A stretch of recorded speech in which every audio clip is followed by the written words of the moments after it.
बा अनलि PWD roads and बिल्डिंखौल' जोङो खामानि मावनाय नुयो बाखि 38टा डिपार्टमेन्टआ उन्दुसोनानै थायो जायनि थाखाय जोंनि समाजा दिनै नोरजिया जानानै दङ बिकलंग जानानै दङ बिथांमोना बुंगोन जे रन्जन दैमारिनि मोखांखौ नायनानै अनजलि दैमारिनि मोखांखौ नायनानै जोङो एपिबिनो भट होगोन आरो फैबाय थानाय काउन्सिल इलेक्शनाव एपिबि पार्टिखौ जों देरहाहोगोन होननानै नोंथांमोना गावनि खोमाजों खोनागोन बेनिफ्राय उदालगुरि जिल्लानि सिङाव थानाय गासैबो हारि हारिसाफोरनि खाथियाव आङो गोजोननाय बावहरदों आरो आइन्थु गुग्रुबनानै आखाइ खबजबनानै रायजो राजानिफ्राय आं आशीर्बाद नागिरदों दिनै आंनो जि बिबानखौ होदों गिदिर मोनसे बिबान आरो बे बिबानखौ लानानै हारिखौ सिबिनो थाखाय आं आगबारिगोन आरो जोङो गावनि पकेटनि थाखाय गावनि लाबालाबनि थाखाय राजनिति पार्टि जोङो गठन खालामाखै हारिखौ सिबिनो समाजखौ सिबिनो रायजोखौ सिबिनो थाखाय जोङो पार्टि गठन खालामदों थांनाय समफोराव आखायाव हाथियार लानानै एनडिएफबिआ संग्राम खालामबाय बेखिनि समायावबो जोङो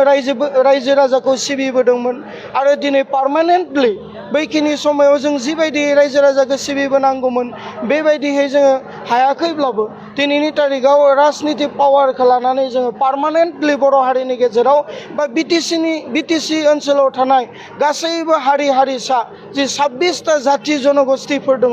मोनफ्रोमबो हारि हारिसाफोरनि खामानि मावनो थाखाय जों ओंखारदों उदालगुरि जिल्ला हिसाबै जोंहा मोनबा समस्ति दङ बे मोनबा समस्तिनि बिथोराव जों मोनबायावबो देरहागोन जोङो बेयाव पुरा रेडि जानानै दङ आरो जों मोनबायावबो देरहासार जानो हागोन फैबाय थानाय बिटिसि इलेक्शनाव आरो बिनि फोरमाना दिनैबो खोन्थादों जे मोनसे जिल्ला कमिटि दानायाव मोनसे जिल्ला आफादाव 300निबो बांसिन दिनै बिबानगिरि रेकर्ड जे कुनु मोनसे पार्टिया मोनसे जिल्ला आफाद दानायाव 300निबो बांसिन बिबानगिरिफोरखौ लानानै बेबायदि जिल्ला आफाद दाफुंनायखौ जों नुफेराखै जारिमिनाव गैया नाथाय दिनै उदालगुरिया जारिमिन सोरजिदों जे 300निबो बांसिन मेम्बार्सफोरखौ पर्टफलिय'फोरखौ होनानै एपिबिआ उदालगुरि जिल्ला कमिटिखौ दाफुंदों आरो बे जिल्ला कमिटि दाफुंनायावनो बिभिन्न ओनसोलनिफ्राय रायजो राजाफ्रा फैनानै जोंखौ आशीर्बाद होनो फैदों आरो जोंखौ आशीर्बाद होदों आरो दिनै रायजो राजाफ्रा जोंखौ नेनानै दङ दिनै गायनाय फुनायनि दिन दैज्लां बोथोर गोबां मानसिफ्रा फैनो गोसोमोन जों बेबायदि सुबिदा होनो हायाब्लाबो बिथांमोना गावबा गावनो सुबिदा खालामनानै फैगौमोन नाथाय गोबाङा गायनाय फुनायाव बेस्थ' जाना थानायनि थाखाय फैनो हायाखै जोंनो फनाव खोन्थाहरदों जे जोंनि गामिनिफ्राय बा आङो नोंथांमोननि नैबे मेलाव थांनो हानाय नंलिया जे आंखौ निमाहा होगोन नाथाय आं नोंथांमोनजों दङ बेबायदि गोबां दङ आरो दिनै आं नोंथांमोन मिडिया पार्सनफोरखौ खावलायगोन नोंथांमोना गामि ओनसोलफोराव थांनानै जनसाधारनफोरनि खाथियाव सों जे नोंथांमोना फैबाय थानाय काउन्सिल इलेक्शनाव भटखौ सोरनो होगोन बिथांमोना बुंगोन जे रन्जन दैमारिनि मोखांखौ नायनानै अनजलि दैमारिनि मोखांखौ नायनानै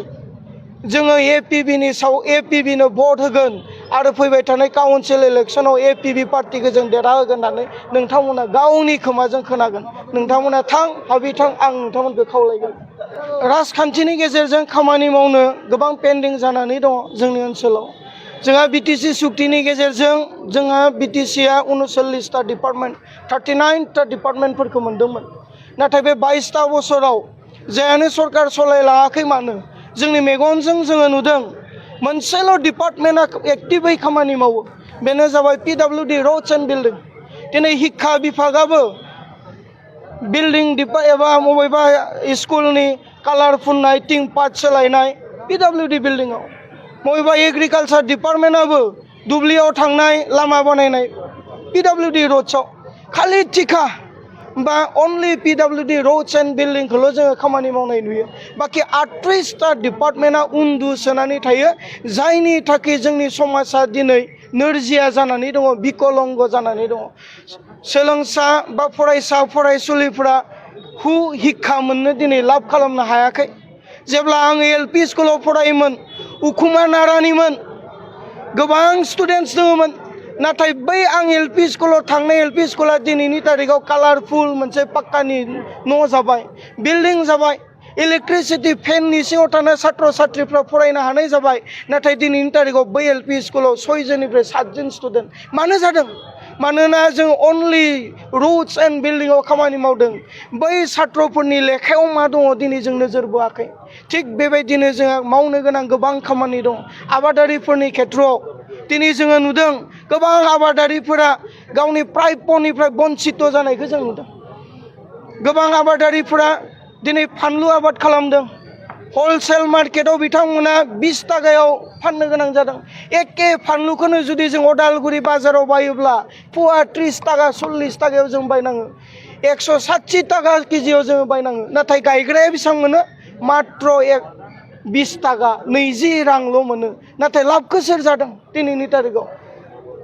समान सम उन्नयना माखौ बुङो दिनैनि तारिखाव दिनै बिथांमोना जुदि आबाद मावदोंब्ला मार्केटआव जुदि फानलुआ 100 टाका केजि थांदोंब्ला अन्तत गायग्राया 60 टाका मोननांगौमोन बिनि एरेन्जमेन्टखौ सोर होनांगौ गभर्नमेन्टआ होनांगौ बिनि एरेन्जमेन्टखौ गभर्नमेन्टआ होनांगौ कारन जोंहा मार्केटिं डिपार्टमेन्ट दं एग्रिकालचार डिपार्टमेन्ट दं दिनै बन्सित दं जोंनि खेतियकफोरा दिनै बेफोरखौनो मावनो थाखाय जोङो फैदों बेराफारसेथिं जोङो नुदों जोंनि आइजोफोरखौ जेब्लानोखि इलेक्सन खाथि सफैयो बिथांमोननो राजनेताफ्रा सेल्फ हेल्प ग्रुपआव फैसा होयो सोरनोबा बोरमा फिसा होयो अमा फिसा होयो बुरखायनानै लाङो नाथाय दिनैनि तारिखाव जोङो नुदों जे जोंनि आसामनि जि अबस्था बे अबस्था गत्तै भारत बर्षनि भितरावनो जोंनि आसामाव गथ' जन्मआव हाइस्ट आइजोफोर थैयो जिउ दान होनो गोनां जायो आइजोफ्रा दिनै बै पार्टिफ्रा हसाके आइजोफोरखौ अनग्रामोनब्ला जोंहा बिटिसिआव मोनबाल' जिल्ला 6टा साब डिभिजन बेफोराव हस्पिटाला दंखायो बेफोराव जुदि गायन' आरो चाइल्ड स्पेसियलिस्टखौ होयोमोनब्ला जोंनि बिमाफ्रा बै सरकारि हस्पिटालावनो गथ' जन्म होगौमोन